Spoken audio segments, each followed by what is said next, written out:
आत्मा की छाया। तारों से भरी रात थी, लेकिन उस गांव में अजीब सी खामोशी थी। एक ऐसी खामोशी जो कानों में चीखों की तरह गूंजती थी। रुद्रपुर, जहां कभी जिंदगी हंसती थी, अब वो बस एक नाम था पुराने किस्सों में। पर वो किस्से नहीं थे, वो हकीकत थी।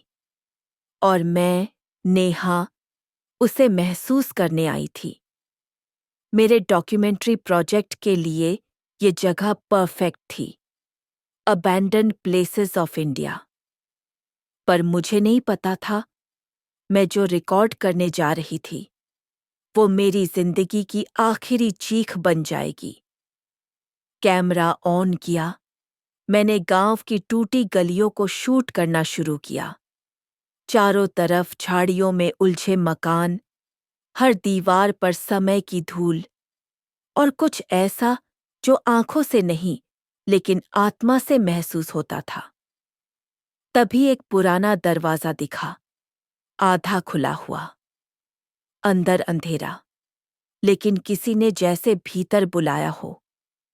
मैंने कैमरे को हैंडहेल्ड किया और धीरे से उस दरवाजे को धकेला। क्लिक! आवाज आई, कैमरे की नहीं, किसी के नाखूनों की, लकड़ी पर घसीटते हुए। मेरी रीढ़ की हड्डी में सिहरन दौड़ गई, पर डॉक्यूमेंट्री के जुनून ने डर को पीछे धकेल दिया। अंदर गई, सब कुछ धुंधला, जैसे वक़्त खुद रुक गया हो। एक टूटे आईने में मुझे अपनी परछाई दिखी, लेकिन वो मेरी नहीं थी। वो मुस्कुरा रही थी और मैं कांप रही थी।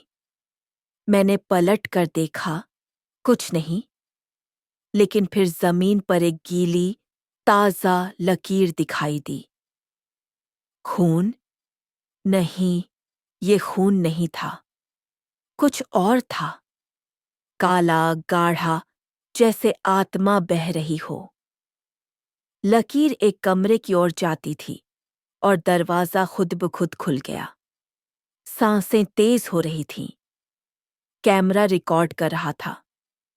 कमरे के बीचों बीच एक पुराना झूला था और उस पर बैठा था एक बच्चा। तुम कौन हो? मैंने कांपते हुए पूछा। बच्चे ने मुड़कर देखा। उसकी आंखें नहीं, आंखें नहीं थीं, सिर्फ दो खाली गड्ढे। और मुंह से निकला, तुम भी क्या छोड़ दोगी, जैसे सबने मुझे छोड़ा। अचानक पूरे कमरे में दरवाजे बंद होने लगे। धड़ाम, धड़ाम, धड़ाम। कांच टूटने की आवाज। दीवारों से जैसे किसी ने हथेलियां पीटी हों, और बच्चे की हंसी इतनी भयानक कि कान सुन्न हो जाएं। मैं दौड़ी। झूले की रस्सी खुद ब खुद गले में लिपटने लगी थी। मैं जैसे किसी अदृश्य शक्ति से खींची जा रही थी। कैमरा जमीन पर गिरा और उसमें कुछ रिकॉर्ड हो रहा था। मेरे पीछे से कुछ निकलता हुआ, एक साया।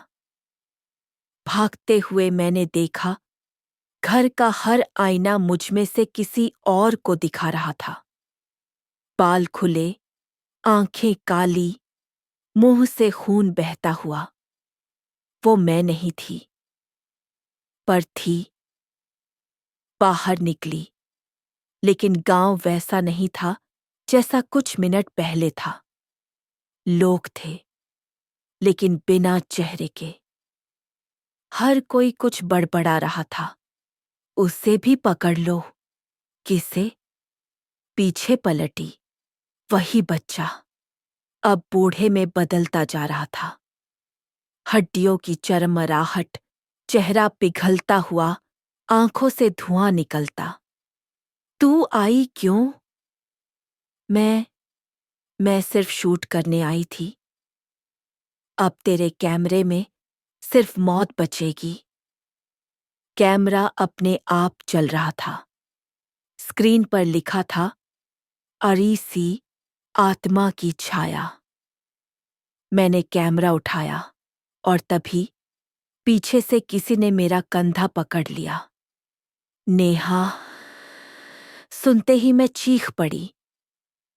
कैमरा वहीं गिर गया और उसमें आखिरी फ्रेम था, मेरा चेहरा। पर आंखें काली, चेहरा खून में सना और हल्की सी मुस्कान। उस दिन के बाद से जो कोई उस कैमरे की फुटेज देखने जाता है, उसे पहले झूले की आवाज सुनाई देती है। फिर वही बच्चा कहता है, तुम भी क्या छोड़ दोगे? और अगली सुबह एक और लाश मिलती है, आंखें गायब,